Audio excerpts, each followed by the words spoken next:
جب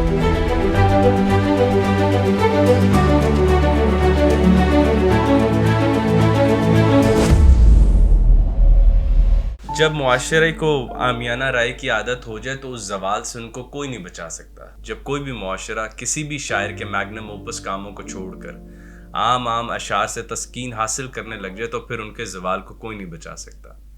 اب جب بھی اقبال ڈے 9 نومبر یا اقبال کا مہینہ آئے اور وہ چند مشہور موضوعات اور معروف موضوعات پر بچوں میں بحث ہو رہی ہو اور رٹی رٹائی گوگل سے اتاری ہوئی تقاریر استعمال ہو رہی ہوں، تو ان ایسی قوموں کو پھر زوال سے کوئی نہیں بچا سکتا جو اپنے ہیرو کے ساتھ دغا کر دیں، اپنے ہیرو کے ساتھ بھی بغاوت کر دیں، اور سب سے بڑی بات جو ایک شاعر کو اس لیے پہچاننے سے انکار کر دیں کہ وہ مشکل ہے اور مشکل مانگتا ہے، محنت مانگتا ہے۔ تو ان کو زوال سے بچانا تو خیر یہ بھی ایک مصنوعی لفظ ہے، زوال آ چکا ہے تبھی تو وہ ایسی باتیں کر رہے ہیں۔ خیر اسی طرح کا ایک اور بہت موضوع ڈسکس ہوتا ہے، وہ ہے کہ کیا علامہ کی شاعری نوجوانوں کے لیے تھی؟ میرا اس بات سے مکمل ہی اختلاف ہے۔ یقیناً علامہ نے نوجوانوں کو بھی مخاطب کیا ہوگا، جیسے کچھ نظموں میں بچوں کو مخاطب کیا، کچھ نظموں میں انسانوں کو مخاطب کیا، کچھ نظموں میں فرشتوں کو مخاطب کیا۔ تو علامہ کے یہاں نوجوان یہ تھوڑی نہ ہوتے ہیں جیسے رویے ہماری طرف موجود ہیں۔ مطلب نوجوانی کی سب سے کمزور دلیل یہ ہوگی کہ میں اپنی عمر بتاؤں کہ میں نوجوان اس لیے ہوں کہ میں فلاں ایج بریکٹ میں ہوں، کیونکہ میں اس عمر کا ہوں تو تم مان لو میں نوجوان ہوں۔ یہ نوجوانی کی کیا دلیل ہوئی؟ کیونکہ تم عمر کے اس حصے میں ہو، کیونکہ تم فلاں زمانے میں پیدا ہوئے تھے اور آج تک تمہاری عمر اتنی ہے تو میں تمہیں نوجوان مانوں۔ علامہ کے مطابق نوجوان وہ ہیں جن کی سچ جاننے کی لگن کسی سائنسدان سے زیادہ ہو۔ علامہ کے ہاں نوجوان وہ ہے جو بے تاب ہو۔ علامہ کے لیے نوجوان وہ ہے جس کے خواب اس کو سونے نہ دیں۔ علامہ کے لیے نوجوان وہ ہے کہ جس کی نوائے شوق سے شور حریم ذات میں ہو جائے، جس کے حور و فرشتے اسیر ہوں تخیلات میں، جس نے حور و فرشتوں کو اسیر کیا ہو اپنے ذہن کے اندر۔ علامہ کے ہاں نوجوان وہ ہے جس کی آنکھ بڑی ہو اور منظر چھوٹے رہ جائیں۔ علامہ کے ہاں وہ نوجوان ہے۔ تو میرے خیال سے علامہ نے اسی فکر سے وہی بات کی تھی نا، میرے شاہی بچوں کو بال و پر دے، خدایا آرزو میری یہی ہے میرا نور بصیرت عام کر دے۔ تو وہ یہ جانتے تھے کہ جوانوں کو جو آہ سحر ہے اقبال کی وہ نہیں کوئی دے گا، تو وہ ریکویسٹ کر رہے ہیں، دعا کر رہے ہیں کہ جوانوں کو میری آہ سحر دے، پھر ان شاہی بچوں کو بال و پر دے، خدایا آرزو میری یہی ہے میرا نور بصیرت عام کر دے۔ تو میں کم از کم اس ویڈیو میں یہ کوئی جھوٹ نہیں بولوں گا، ہم تو وہ نور بصیرت عام نہ کر سکے، ہم تو علامہ کے سنے سنائے اشعار، علامہ کے چند معروف اشعار پہ قناعت کر کے بیٹھے ہیں، اور بلکہ لڑ پڑتے ہیں کہ تم نے اس سے زیادہ علامہ جاننے کی کوشش کیسے کی، تم نے شکوہ جواب شکوہ سے آگے بڑھ کر علامہ کو جاننے کی کوشش کیوں کر لی، اور تم نے مجھے یہ کہہ دیا کہ وہ نظمیں جو ہیں ان کے علاوہ بھی کچھ پڑھوں۔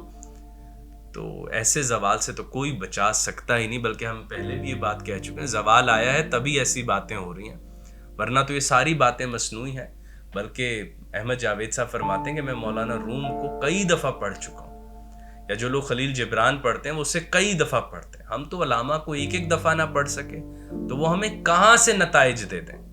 وہ علامہ کو پینٹر تھوڑی ہیں کہ دیوار پر چپکا دیے جائیں، یا علامہ کوئی آرکیولوجسٹ ہیں کہ ہم ان کے گھروں کو جا کے دیکھتے ہیں، مطلب کہ وہ کوئی ہسٹورین ہے یا وہ کوئی جرنیل ہے کہ ہم جا کے دیکھتے ہیں کہ وہ فلاں گھر میں پیدا ہوئے۔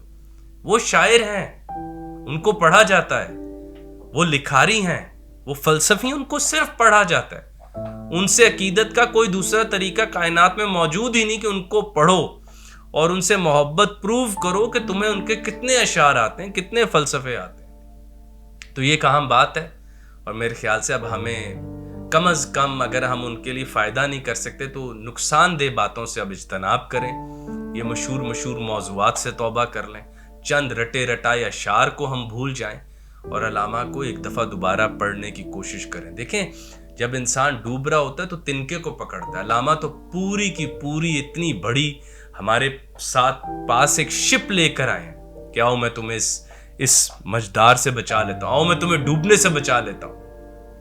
لیکن اگر اب ایک آدمی اپنے ڈوبنے میں ہی سنجیدہ ہو جائے پھر تو اس کو کوئی بھی نہیں بچا سکتا۔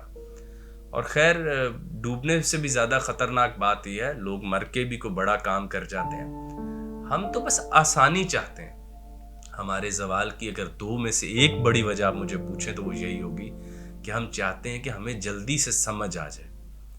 تو غالب، میر اقبال، بیدل، حافظ، یہ لوگ یہ نہیں کر سکتے.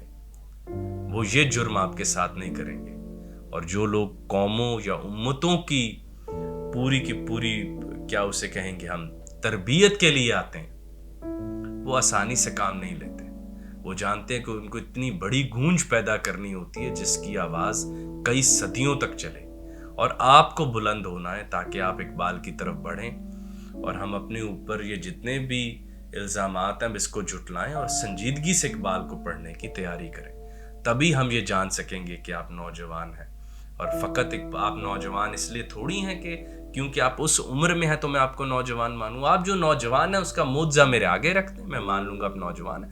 نوجوان ملٹن ہیں جو اپنی بزرگی میں پیراڈائز لاس لکھ رہے ہیں. نوجوان سٹیفن ہاکنگ رہا ساری عمر، جو اس کی نگاہ ہر وقت اپنے پیروں پہ رہتی تھی بیماری سے، مگر اس نے پورے آسمانوں کی سیر کی، بلکہ آسمانوں کو مجبور کیا میرے ذہن میں آؤ.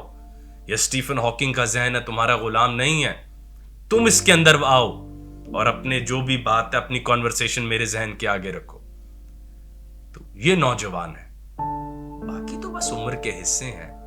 وہ ہم یہ بات کہتے ہوتے ہیں کہ کچھ لوگ تو ساری عمر مر چکے ہوتے ہیں، بس دفنانے کا انتظار ہوتا ہے. تو ہمارے ساتھ بھی کچھ ایسے ہی منظر چل رہا ہے. اور بلکہ ہماری تو جو کہیں گے کہ لاش سے بو بھی آ رہی ہے، لیکن ہم تو بس آپ کو پتہ ہے کہ ونڈو شاپنگ کر رہے ہیں اس وقت دنیا کے سٹیج کے اوپر. تو خیر اب ہمیں علامہ کی طرف ایک سنجیدگی سے بڑھنا چاہیے تاکہ ہم اپنے اس جو ہم ڈوب رہے ہیں اس سے بچنے کے لیے کوئی بڑا سہارا تلاش کر سکیں.